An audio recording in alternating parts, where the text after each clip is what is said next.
Saudara, hari ini KPK akan memeriksa Sekjen PD Perjuangan sebagai tersangka dalam kasus dugaan suap dan perintangan penyidikan yang menyeret Harun Masiku.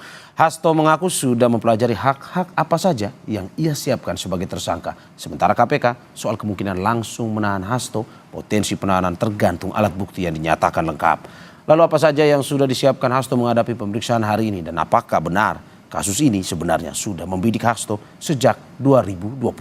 Kita bahas pagi ini bersama sejumlah narasumber yang hadir di studio. Ada mantan penyidik KPK Muhammad Praswat Nugraha. Selamat pagi Bang Praswat. Selamat pagi Mas Mario. Terima kasih Bang sudah hadir langsung di studio. Dan juga melalui sambungan Zoom kuasa hukum Hasto Kristianto Erna Ratna Ningsih. Selamat pagi Bu Ratna. Selamat pagi. Bu Erna, selamat pagi. Nanti akan bergabung bersama kita Koordinator Masyarakat Anti Korupsi Indonesia atau MAKI, Boyamin Saiman, yang hingga saat ini masih menunggu konfirmasinya. Selamat pagi Bapak Ibu, terima kasih sudah bergabung pada pagi hari ini. Saya ke Bu Erni terlebih dahulu. Bu Erni. Bu Erna Pak.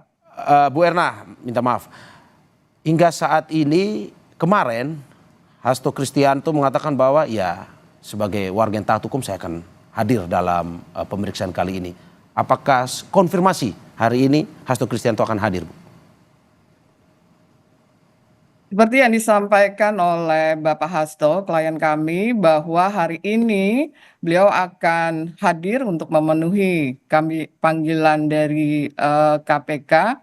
Hal ini juga kita lihat bahwa Pak Hasto menegaskan dirinya bahwa dia taat hukum. Beliau juga menghormati proses hukum yang ada. Sehingga nanti jam 10 kami akan hadir mendampingi beliau untuk proses pemeriksaan di KPK. Ya, tapi jubir KPK katanya bilang belum ada konfirmasi kehadiran dari Pak Hasto sendiri. Tanggapannya gimana, Bu? Kami hari ini sudah dipastikan kami akan hadir. Namun sebagaimana disampaikan tentu saja mekanisme atau proses yang ada dalam hal ini penghormatan terhadap hukum juga menjadi kewajiban semua pihak, termasuk dalam hal ini KPK. Dalam hal ini saya ingin menyatakan bahwa KPK dalam menetapkan seseorang menjadi tersangka itu juga harus memenuhi mekanisme atau prosedur yang ada di dalam KUHP, di mana penetapan tersangka ini adalah merupakan proses akhir dari suatu pemeriksaan. Dan juga dalam hal ini KPK juga harus mematuhi putusan Mahkamah Konstitusi nomor 21 tahun 2014 yang pada intinya menyatakan bahwa seseorang ditetapkan menjadi tersangka itu harus disertai dua alat bukti yang cukup, kemudian diperiksa sebagai saksi atau calon tersangka.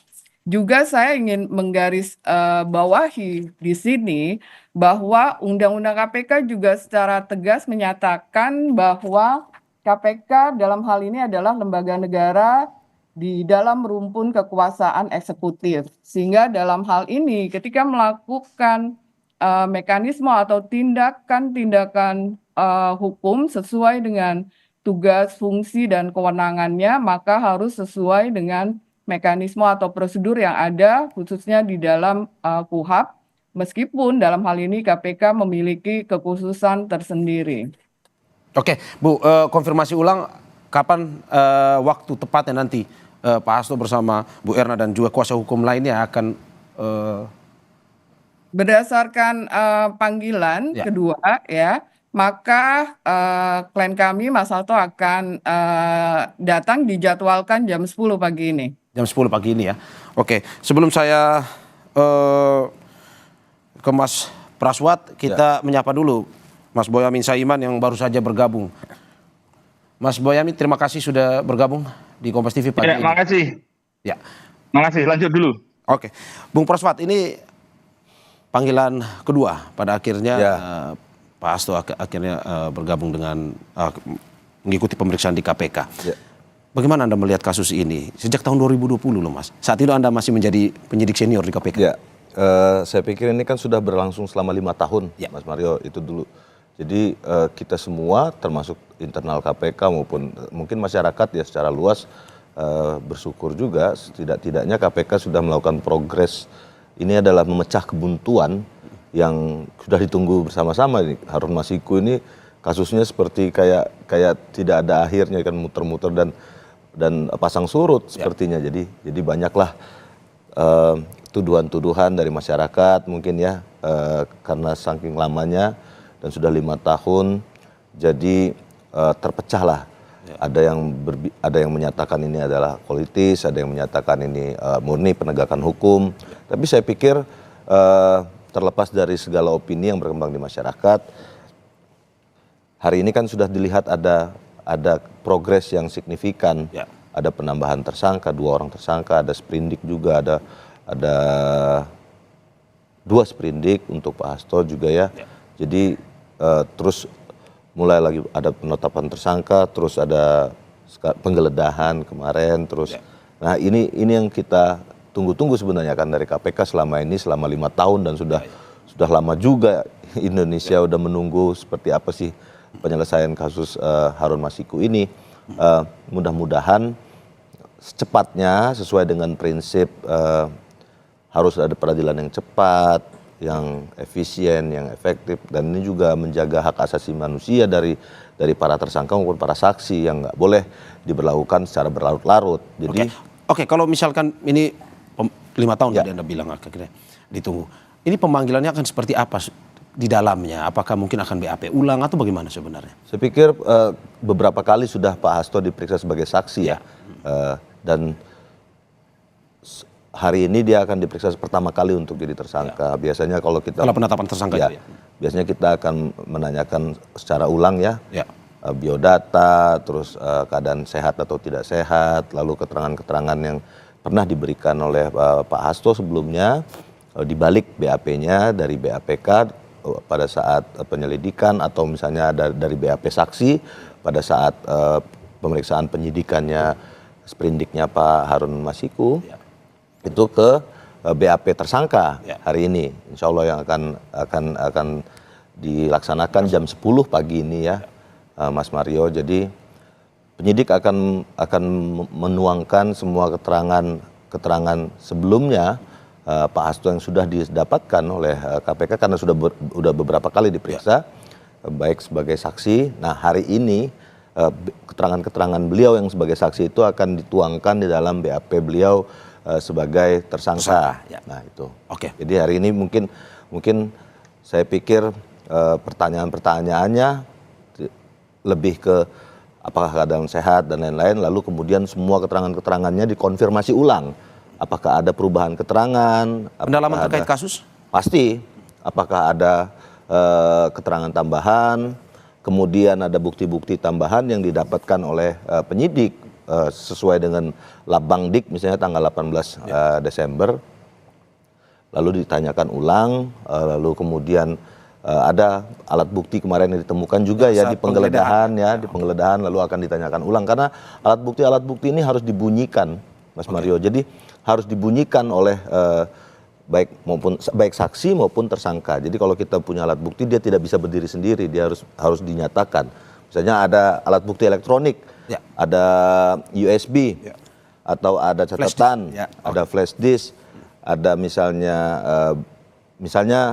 ada data komunikasi elektronik, ada misalnya rekaman suara dari proses penyadapan dan lain-lain, itu harus kemudian dibunyikan oleh misalnya orang-orang yang sebagai contoh misalnya kalau KPK sudah punya misalnya rekaman pembicaraan antara Pak Harun Masiku misalnya, antara siapa, saksi A, saksi B, saksi C, lalu kemudian akan ditanyakan ke Pak Hasto, di depan tampilkan dan dibunyikan, diperdengarkan. Jadi hal-hal seperti itu secara teknis itu akan dilaksanakan hari ini jam 10 di KPK. Apakah mungkin jika ditampilkan ada kesempatan bagi Hasto untuk misalkan membela diri atau apa di saat itu pemeriksaan? Atau?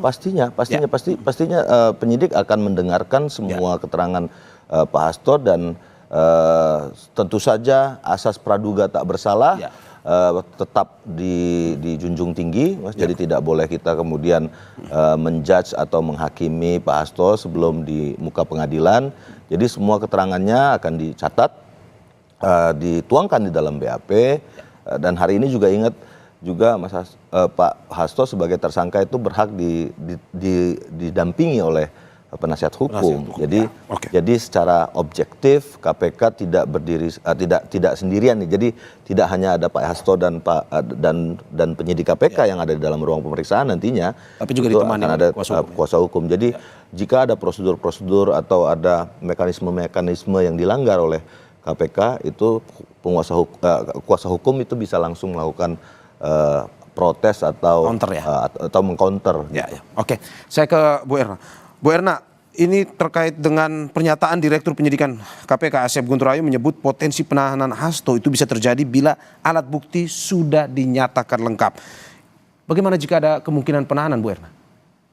Pertama-tama saya ingin menyampaikan bahwa kami dari tim kuasa hukum menyatakan bahwa ada tindakan tidak etis yang dilakukan oleh KPK berkaitan dengan penyidikan yang tadi disampaikan dengan memanggil penyidik-penyidik sebelumnya.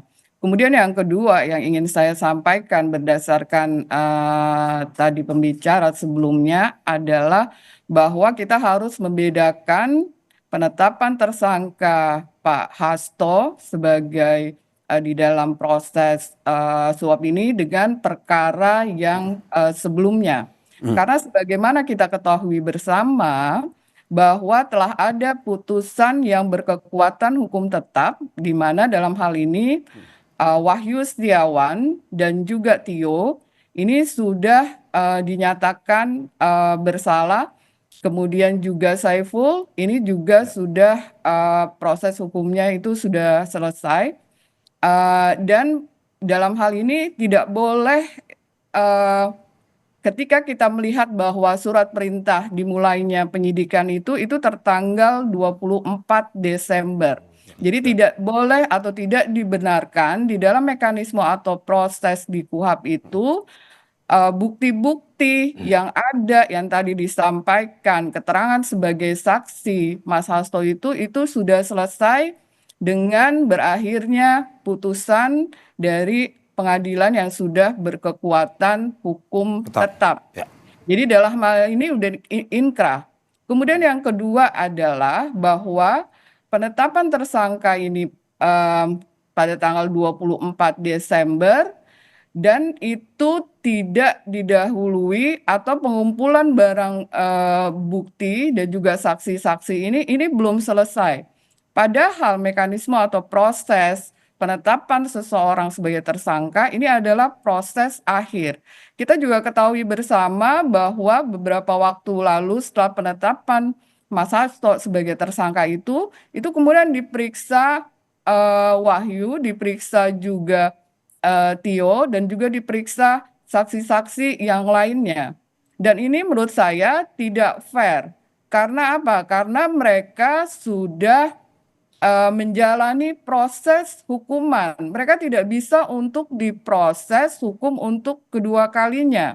Dan itu sudah nyata-nyata pembuktian di dalam putusan itu tidak ada keterlibatan dari Mas Hasto. Oke, Bu Erna, Anda mau mengatakan bahwa nomor 28, sebentar saya ingin menyampaikan bahwa uang suap yang berdasar putusan 28 tersangka Wahyu, kita bisa melihat di dalam halaman 60 dan 61 bahwa uang suap itu berasal dari Harun Masiku. Jadi di sini sudah jelas ya, dan dalam hal ini KPK telah melakukan penetapan tersangka tidak sesuai dengan mekanisme yang ada di dalam KUHP dan juga di dalam putusan MK nomor 21 tahun 2014. Oke, Anda mau mengatakan bahwa hari ini jika pada akhirnya KPK melakukan penahanan, protes pun akan dilayangkan atas ketidaksesuaian seperti yang Bu Erna bilang tadi.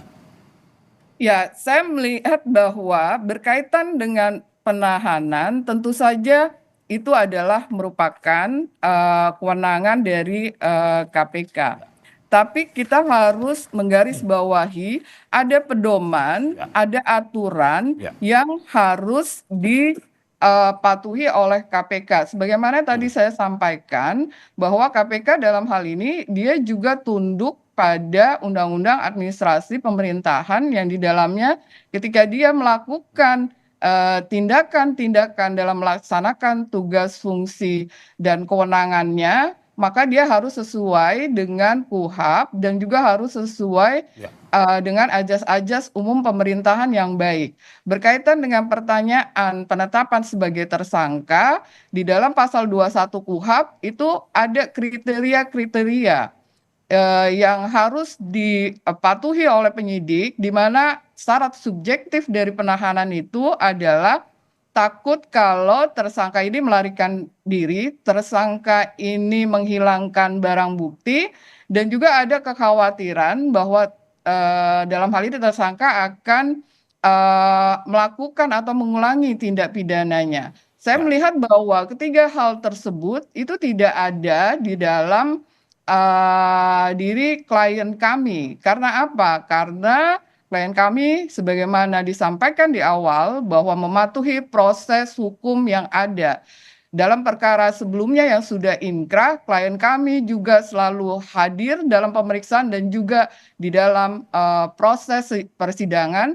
Dan di dalam surat dakwaan dari Pak Wahyu Setiawan dan Tio dan juga Saiful, di sini sudah jelas tidak ada keterlibatan dari klien kami dalam mekanisme proses yang tadi dikatakan suap. Karena seperti saya sampaikan, uang suap itu berasal dari Harun Masiku. Oke, saya ke Mas Boyamin. Mas Boyamin, Anda sempat mengatakan bahwa ini polemik sebenarnya karena Hasto sudah ditersangkakan sejak 24 Desember 2024 tapi sampai saat ini belum ditahan.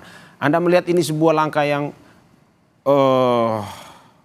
bagus dari KPK, kooperatif dari KPK dalam arti bahwa hingga saat ini masih terus memeriksa Hasto atau bagaimana sebenarnya? Ya, ini masih dalam koridor hukum ya, proses penanganan ini. Nanti apakah misalnya ditahan atau tidak, itu pun kewenangan penuh penyidik. Lawyer bisa mengajukan permohonan tidak ditahan dengan memberikan jaminan seperti dikatakan tadi, tidak mengulangi, tidak melarikan diri, tidak menghilangkan barang bukti. Apakah diterima oleh penyidik misalnya itu. Tapi biasanya KPK kan memang melakukan penahanan karena juga tidak salah meskipun dijamin begitu gitu. Tapi KPK kan juga punya subjektif loh. Kami berpikiran akan mengulangi perbuatan bisa aja karena masih menduduki jabatan. Melarikan diri ya bisa aja, jalan tikus banyak. Terus kemudian menghilangkan barang bukti ya bisa aja karena memang ada upaya-upaya itu misalnya begitu. Terus objektifnya kan memang ancamannya dia 5 tahun. Jadi ya bisa ditahan. Itu saya kira menurut saya ini yang penting segera dituntaskan, dibawa ke pengadilan, baik dari sisi Pak Hasto sudah mengajukan pra peradilan, itu sudah didaftarkan minggu kemarin, atau KPK segera membawa ke pengadilan, sehingga pokok perkaranya nanti sudah disidangkan dan kemudian misalnya pra peradilan gugur. Nah, ini kan soal pertandingan liga kecil, liga besar aja gitu. Pra peradilan liga kecil, pokok perkara itu liga besar. Nah, nanti di sana buktikan apakah Pak Hasto itu memang tidak terlibat seperti diklaim dari lawyer atau terlibat misalnya betul uang itu dari Harun Masiku. Tapi uang Harun Masiku itu ternyata iuran dari Pak Hasto misalnya. Kan itu dugaan-dugaannya gitu loh, masih asas praduga tidak bersalah. Terus kemudian menghalangi penyidikan.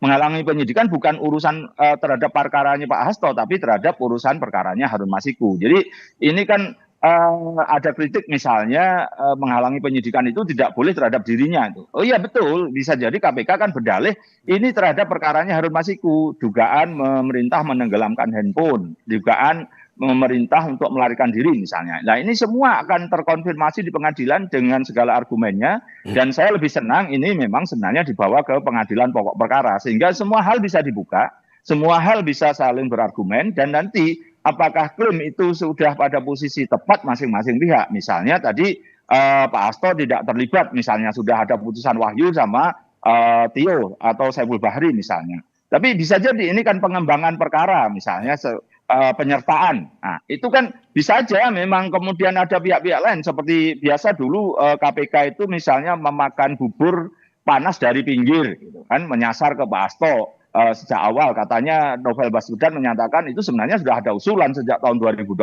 gitu. Tapi ada banyak hal dinamika maka kemudian tertunda. Nah sekarang sudah dituntaskan itu. Meskipun saya sebenarnya sejak awal itu mendorong KPK untuk menyidangkan Harun Masiku secara in absentia, sehingga di sana Pak Hasto bisa jadi saksi dan dikonfirmasi segala sangkaan-sangkaan itu. Nah, di sana akan terlihat sebenarnya itu lebih kuat sebenarnya jika Harun Masiku disidangkan in absentia, terus kemudian Pak Hasto jadi saksi yang secara langsung itu, sehingga semua bisa diungkap. Baru kalau memang ada bukti-bukti yang terungkap di persidangan itu baru menyasar ke Pak Hasto. Itu lebih sempurna sebenarnya. Karena kemarin memang persidangan Wahyu, persidangan Tio, persidangan Saiful Bahri itu kan Pak Hasto secara Zoom. Jadi mungkin belum diungkap semuanya atau belum dibuka semuanya misalnya. Begitu apa yang dipunyai KPK misalnya. Atau Pak Hasto ada sesuatu yang juga belum dibuka. Gitu. Jadi ini yang menurut saya urut-urutannya saya tadinya menuntut kesempurnaan, tapi karena ini sudah menetapkan tersangka, ya udah ayo kita segera selesaikan, kita tuntaskan, kita segerakan. Soal ini apakah KPK punya pekerjaan lain, itu juga harus dituntaskan pekerjaan-pekerjaan yang lain. EKTP tersangka sudah 3 orang, juga 1 masih buron misalnya. Itu harus bagaimana gitu. Jadi ini yang menurut saya justru kita dorong kalau KPK mengurusi Pak Harun Masiku dan Pak Hasto ini dalam proses yang dianggap seperti mengejar itu, ya kita nanti akan menuntut KPK untuk menuntaskan perkara-perkara besar. Jangan kalah dengan Kejaksaan Agung yang sudah menuntaskan perkara-perkara besar. Itu saya kira sih. Oke, Mas Boya mintaan dulu. Saya ingin bertanya soal apakah benar sebenarnya nantinya Hasto akan belak-belakan. Tapi saya ke Mas Pras dulu. Mas Pras, apa sebenarnya pada akhirnya mungkin saja jika pada akhirnya hari ini ditahan seperti kata KPK tadi bahwa kalau sudah ada bukti lengkap. Sebenarnya apa aja persyaratnya? Saya pikir kalau proses penahanan itu 2 alat bukti yang lengkap, tapi biasanya KPK itu akan selalu menerapkan standar kita pasti tinggi sekali, Mas Mario. Jadi nggak pernah kita menahan orang, bahkan nggak pernah kita menahan orang itu karena alasan hanya dua alat bukti. Biasanya 10, 15, 20 alat bukti. Jadi memang standar di KPK proses penyidikannya itu sangat tinggi sekali, karena ekspos perkaranya pun tidak hanya penyidik, tapi juga dihadiri oleh tim penyelidik, tim penyidik, tim penuntut, 5 orang pimpinan, direktur penyelidikan, penyidikan, direktur penuntutan, dan deputi penindakan. Jadi saya sudah sampaikan berkali-kali itu hampir 24 orang, 25 orang yang kumpul di satu ruangan untuk menguji semua alat buktinya. Jadi tidak hanya 2 pastinya. Nah, terkait dengan tadi statement Bu Erna, sebenarnya perlu kita ingat juga bahwa yang sudah ingkrah itu kasusnya Wahyu. Tapi sprindiknya Pak Harun Masiku itu sampai sekarang masih hidup, karena Pak Harun Masiku masih melarikan diri. Jadi Labangdik yang tanggal 18 Desember itu sprindiknya itu adalah proses pengembangan penyidikan dari saudara Harun Masiku yang kemudian ditemukan alat-alat bukti tambahan dari sprindiknya Harun Masiku.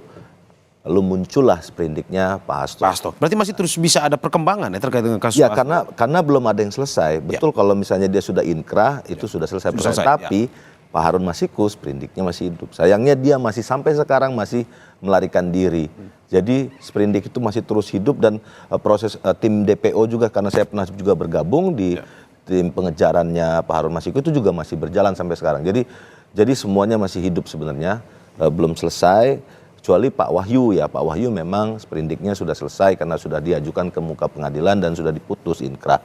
Jadi ini juga yang harus diluruskan sebenarnya, Mas Mario, bahwa Labandik laporan pengembangan penyidikan tanggal 18 Desember, lalu diekspos perkara tanggal 23 Desember 152, 153 keluar sprindik ya, ditetapkanlah Pak Hasto. Jadi ada 3 sumber ditetapkannya seseorang menjadi tersangka di KPK. Pertama itu LKTPK, kalau kasusnya mulainya dari penyelidikan, pengaduan masyarakat naik ke penyelidikan, lalu penyelidik akan membuat produk akhirnya namanya LKTPK, laporan kejadian tindak pidana korupsi.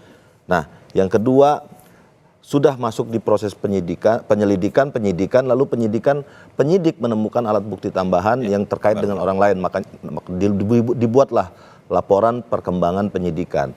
Yang ketiga ada namanya penuntutan, itu setelah di persidangan, setelah di muka hakim di pengadilan, lalu penuntut menemukan alat bukti tambahan, menemukan keterangan di saksi di persidangan, keluarlah surat perkembangan penuntutan, namanya Labbangtut, laporan perkembangan penuntutan. Jadi ada 3 proses sumber untuk melaksanakan proses penyidikan baru atau penetapan tersangka baru gitu.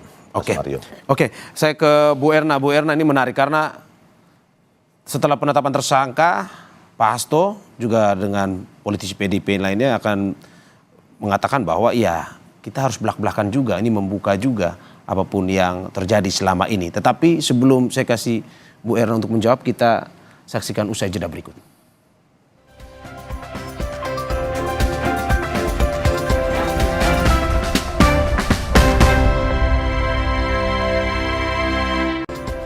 Saudara, terima kasih masih di Sapa Indonesia Pagi bersama saya Mario Sarong dan juga narasumber saya mantan penyidik KPK Praswat Nugraha dan juga ada kuasa hukum Hasto Kristianto, Erna Ratnaningsi dan Koordinator Masyarakat Anti Korupsi Indonesia atau MAKI, Boyamin Saiman. Saya ke Bu Erna. Bu Erna, melalui pernyataan-pernyataan yang disampaikan setelah Pak Hasto jadi tersangka kemarin, PDIP dan juga Pak Hasto ini memberikan pernyataan-pernyataan yang dalam tanda kutip ini mau belak-belakan. Apakah bisa atau benar Pak Hasto akan belak-belakan hari ini dalam pemeriksaan oleh KPK? Ya, sebelum saya menyampaikan, saya ada sedikit yang akan saya komentari berkaitan tadi apa yang disampaikan oleh pembicara sebelumnya, bahwa mengenai mekanisme atau SOP yang ada di dalam KPK berkaitan dengan penetapan tersangka biasanya didasarkan pada pasal 44 sehingga dinyatakan bahwa KPK tidak tunduk pada apa yang ada di dalam KUHP. Namun saya ingin sampaikan bahwa sebagaimana tadi di awal, KPK juga tunduk pada Undang-Undang Administrasi Pemerintahan dan berkaitan dengan pendapat berkaitan dengan pasal 44 itu mengenai penyelidikan dan penyidikan itu tidak diatur secara khusus di dalam Undang-Undang KPK, sehingga dalam hal ini mekanisme penetapan tersangka itu harus sesuai dengan KUHP dan juga harus sesuai dengan putusan Mahkamah Konstitusi nomor 21 tahun 2014 yang pada intinya adalah bahwa seseorang ditetapkan sebagai tersangka itu harus dengan 2 alat bukti yang cukup disertai dengan pemeriksaan sebelumnya sebagai saksi atau tersangka. Klien kami ketika ditetapkan sebagai tersangka itu belum diperiksa sebagai saksi karena surat ketika ditetapkan sebagai tersangka itu adalah tanggal 24 Desember. Dan menindaklanjuti tadi yang disampaikan oleh Pak Bonyamin berkaitan dengan klarifikasi dan bukti, ini penetapan tersangka itu adalah proses akhir dari sebuah penyidikan, maka dalam hal ini klarifikasi dan bukti-bukti yang ada ini harus diperlihatkan kepada tersangka, buktinya mana, keterlibatannya siapa. Kemudian kalau ada saksi-saksi yang bertentangan satu dengan yang lain, maka itu harus dikonfrontasi. Karena sebagaimana disampaikan pada kasus-kasus yang saksi-saksi atau penetapan yang putusan sebelumnya, itu sudah berkekuatan hukum tetap dan tidak ada keterlibatan dari klien kami.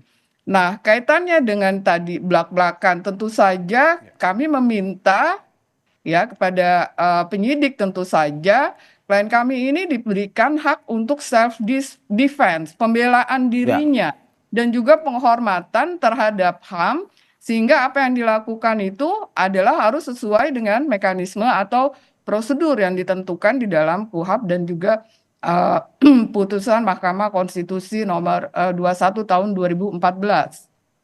Oke Bu, apa saja pembelaan yang akan mungkin saja disampaikan oleh Pak Hasto atau kuasa hukum hari ini? Apakah mungkin terkait dengan yang kemarin bukti-bukti yang dibawa ke atau disimpan di Rusia atau apa Bu? Untuk bukti-bukti sebagai seorang tersangka tentu saja itu ada hak-hak dari tersangka yang diatur di dalam KUHP dalam hal ini. Jadi nanti mekanisme atau prosesnya tentu saja kita akan melakukan misalkan ada saksi dan juga ahli saksi yang meringankan atau adicat.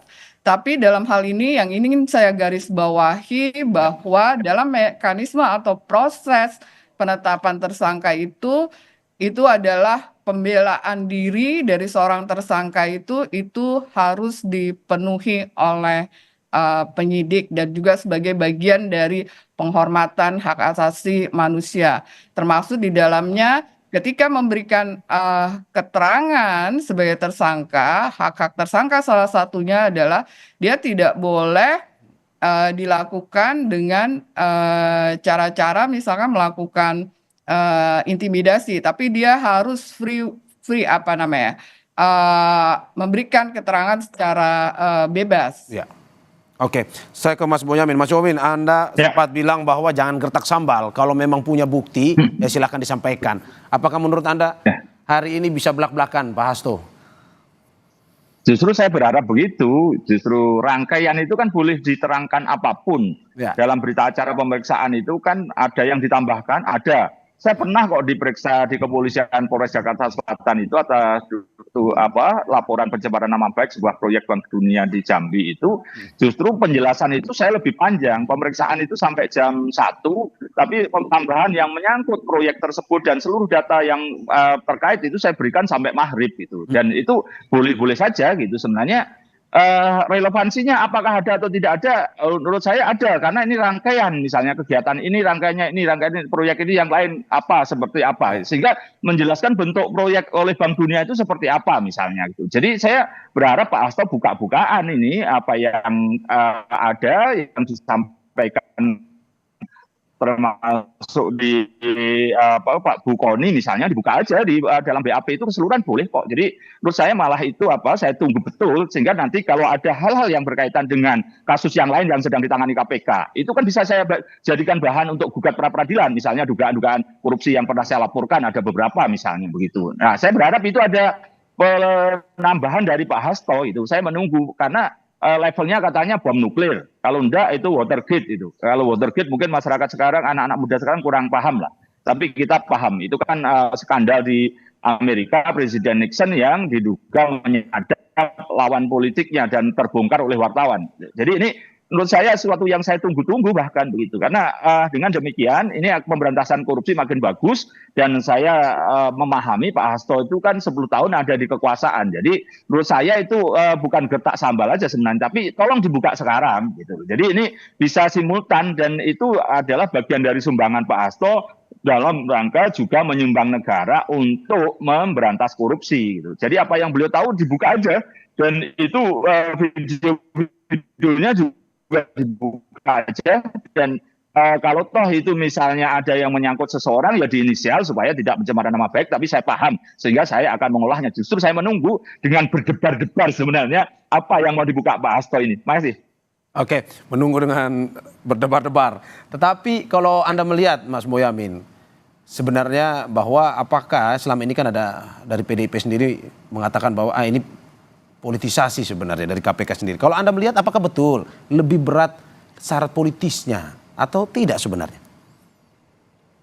Ya dua-duanya ada dan punya nilai sendiri-sendiri. Soal level itu kan siapa yang bicara, siapa yang punya kepentingan itu bahwa lebih besar mana, lebih kuat mana. Kalau saya sama-sama kuatnya. Hukumnya memang ada kok gitu loh. Dan ini ada prosesnya terkonfirmasi oleh putusan pengadilan tadi Wahyu Setiawan, Bertina Federatio, terus Saiful Bahri. Itu kan memang ada dugaan sudah terkonfirmasi ada suap. Dan sudah dihukum 3 orang itu. Nah, sekarang pemberi suapnya siapa? Nah, itu jelas Harun Masiku. Nah, Harun Masiku itu kan ada yang membantu, ada yang memproses. Itu kan yang mencoba digali oleh KPK dan itu bagian dari hukumnya gitu. Bahwa ini menyangkut Pak Hasto sekjen partai pemenang pemilu, iya gitu kan, dan itu politis dan semua hal yang berkaitan dengan proses hukum itu memang apalagi korupsi itu kan memang orang punya kekuasaan, yang punya akses kepada kekuasaan dan atau pengusaha yang mengakses kepada anggaran negara sehingga anggaran negara juga oleh penyelenggara negara itu ya kalau tidak eksekutif juga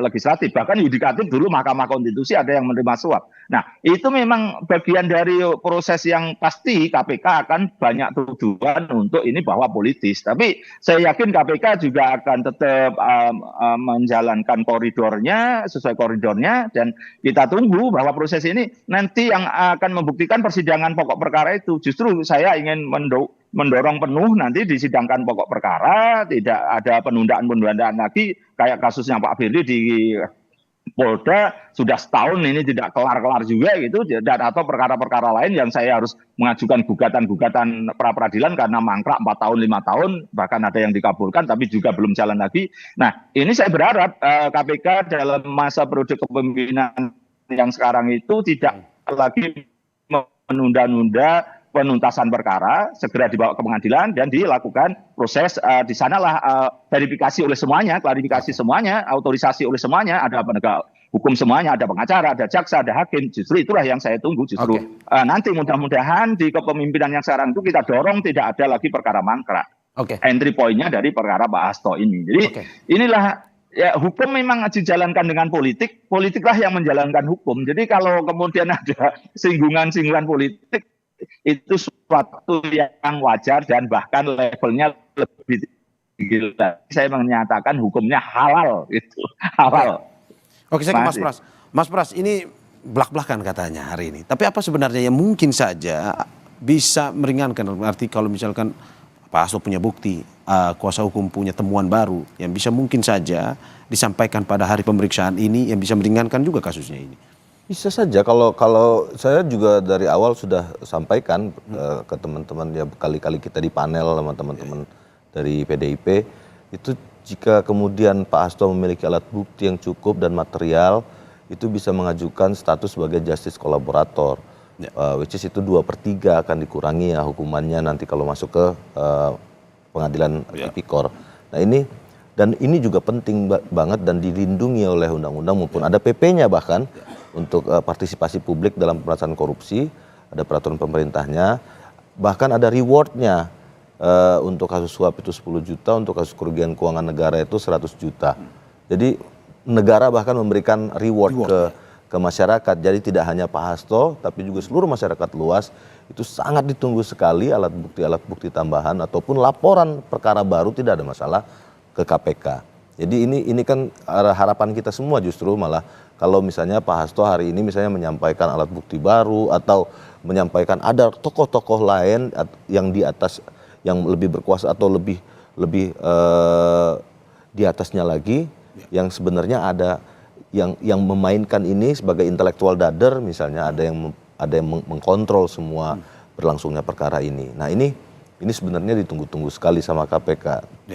Tapi yang juga menarik, kalau misalnya kita bertarung misalnya di sah atau tidak sahnya penetapan tersangka, misalnya hari ini kita bicara soal itu, saya pikir akan sangat sulit Mas, karena ini sudah dilapis dengan sprindik perintangan penyidikan juga, jadi memang ada pasal 55-nya Harun Masiku dan ada perintangan penyidikannya, jadi 152, 153, dua sprindik. Ini juga yang menurut saya justru malah lebih baik kalau misalnya Pak Hasto mengajukan justice kolaborator dan menyampaikan semua alat-alat bukti itu ke KPK. Jadi ini akan membongkar semuanya. Oke. Saya ke Bu Erna. Bu Erna, menarik bahwa ada usulan untuk GC, justice kolaborator. Dari kuasa hukum sempat berpikiran atau mungkin punya jalan untuk sampai ke situ atau gimana? Saya pikir itu pertanyaan yang tidak relevan, karena dari kami sendiri ini PDI Perjuangan menyatakan bahwa kasus Mas Hasto ini adalah politisasi hukum. Dan ini merupakan pemidanaan yang dipaksakan, sehingga tidak mungkin itu dilakukan yang tadi JC itu. Kenapa kami sampaikan? Karena ini ada upaya pembentukan opini publik secara terus-menerus terkait isu Harun Masiku. Padahal kita ketahui di dalam perkara ini tidak ada kerugian negara. Kemudian fakta-fakta yang kami sampaikan, kenapa kami mengatakan bahwa ini adalah politisasi hukum? Ini karena kritik keras yang dilakukan oleh klien kami terkait dengan berbagai fenomena isu-isu yang berkembang di masyarakat atau isu-isu publik. Misalkan kenaikan pajak 12%, kemudian juga berkaitan dengan spanduk-spanduk yang menyerang Ibu Ketum dan juga partai. Kemudian juga ketika ditetapkan tersangka, ini terjadi menjelang Kongres PDI Perjuangan, dan dalam hal ini peran Sekjen ini sangat penting. Kemudian lagi-lagi juga hal yang sama, pemeriksaan sebagai tersangka dilakukan pada saat rangkaian HUT PDI Perjuangan dengan berbagai rangkaian fakta-fakta yang ada, maka kami berkesimpulan bahwa ini adalah politisasi hukum dan pemidanaan yang dipaksakan terhadap klien kami. Faktanya klien kami ini itu tidak pernah ya diperiksa ya sebelum penetapan tersangka ya, karena kasus yang diperiksa di awal itu sudah selesai.